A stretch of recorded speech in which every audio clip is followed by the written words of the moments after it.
அண்மை செய்தியை பார்க்கிறோம். கோவில்பட்டி இளையரசனேந்தல் சாலையில் வெள்ளம் சூழ்ந்திருக்கக்கூடிய வேளையில் போக்குவரத்து அங்கு பாதிப்புக்கு உள்ளாகி இருக்கிறது. பேருந்து சிக்கியிருப்பதால் அங்கே போக்குவரத்து பாதிக்கப்பட்டிருக்கிறது.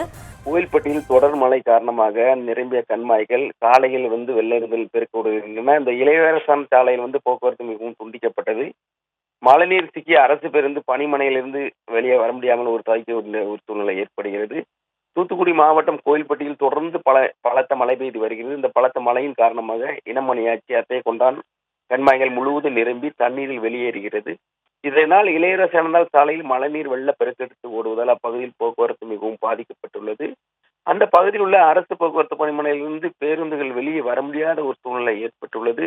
மேலும் அண்ணா பேருந்து நிலையத்துக்கு சென்ற அரசு பஸ் அந்த மழையில் சிக்கி வெளியே வர முடியாத ஒரு சூழ்நிலை உருவாகிறது.